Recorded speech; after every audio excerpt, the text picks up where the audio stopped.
बिस्मिल्लाहिर्रहमानिर्रहीम। शान Islamic centre के मुअज़्ज़िज़ दोस्तों, अस्सलामु अलैकुम।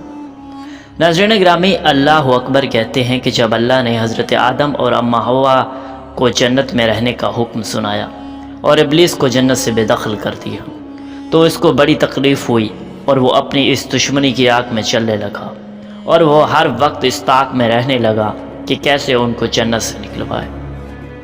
अब ये मकसद पूरा करने के लिए उसको किसी की मदद की ज़रूरत थी ताकि वो जन्नत में हज़रत आदम अलैहिस्सलाम और अम्मा हवा तक पहुँच सके। इब्लीस की मदद किसने की और अम्मा हवा तक पहुँचने में कैसे कामयाब हुआ? वो बदकिस्मत जानवर कौन कौन से थे और उनकी मदद की वजह से कैसे वो अल्लाह की लानत के मुस्तहिक ठहरे? ये सब आज हम आपको बताएंगे। इस बारे में मुकम्मल तफसील जानने के लिए आपसे गुजारिश है कि आप हमारे साथ आखिर तक जुड़े रहें ताकि इन मामलात में आपको आगाही हासिल हो सके। दोस्तों, अल्लाह रब्बुल इज़्ज़त ने इंसान को अशरफुल मखलूक़ात पैदा फरमाया है और हज़रत आदम अलैहिस्सलाम के बाद अम्मा हवा अलैहिस्सलाम को पैदा फरमाया और इसके बाद इनको फरमाया कि तुम जन्नत में रहो, जैसा कि कुरान पाक में सूरतुल बकरा में और सूरतुल ताहा में अल्लाह के फरमान का मफ़हूम है कि अल्लाह ने हज़रत आदम अलैहिस्सलाम से फरमाया कि तुम अपनी बीवी के साथ इस जन्नत में रहो और जहाँ से चाहो खूब खाओ पियो, लेकिन इस दरख्त के करीब बिल्कुल भी ना जाना वरना तुम नुकसान उठाओगे और ये इब्लीस तुम्हारा और तुम्हारी बीवी का खुला दुश्मन है। इससे होशियार रहना, कहीं ऐसा ना हो कि ये तुम्हें जन्नत से निकलवा दे और तुम यहाँ जन्नत में ऐश व आराम से रहोगे।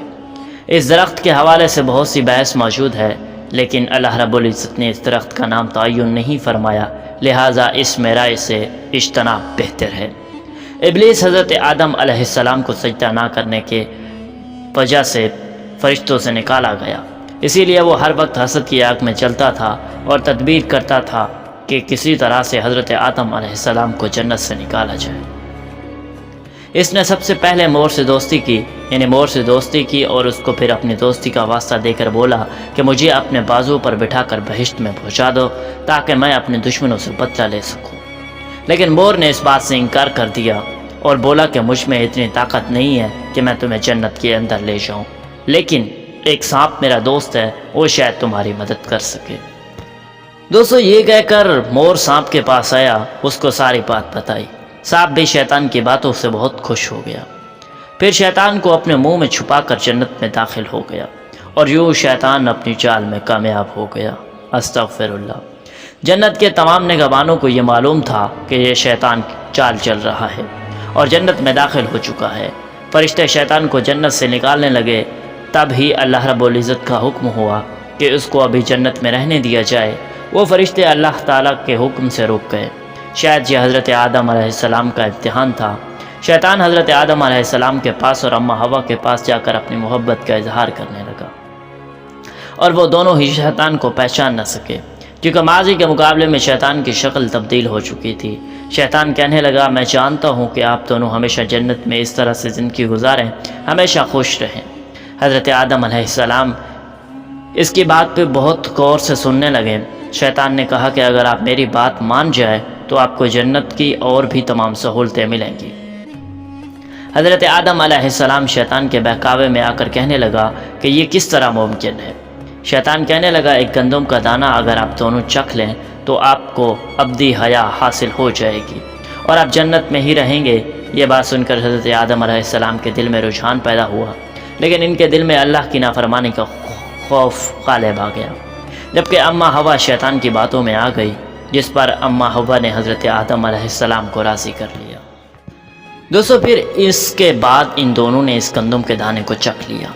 जैसे ही गंदम का दाना इनके अंदर गया तो दोनों के सत्र वाज़े हो गए, जिसके बाद दोनों अपने अपने सत्र छुपाने लगे और वो खौफ खुदा से कांपने लगे।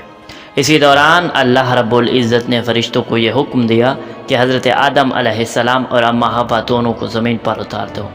हज़रत आदम अलैहिस्सलाम को श्रीलंका के करीब नीचे ज़मीन पर भेज दिया गया, जबकि अम्मा हवा को जिद्दा की सरज़मीन पर उतारा गया।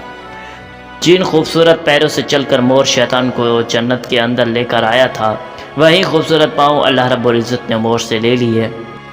सांप जो अपने मुंह में शैतान को छुपा कर लाया था, उसके मुंह की खूबसूरत खुशबू को छीन कर اس میں زہر ڈال دیا گیا، پھر مور کے ساتھ ساتھ سانپ کو بھی جنت سے نکال دیا گیا۔ دوستو اگر آپ کو یہ ویڈیو پسند آئی ہو تو ثواب کی نیت سے اپنے دوستوں کے ساتھ شیئر ضرور کیجیے گا، اور ہمارے اس اسلامک چینل کو سبسکرائب ضرور کر دیجیے گا۔ اللہ نگہبان۔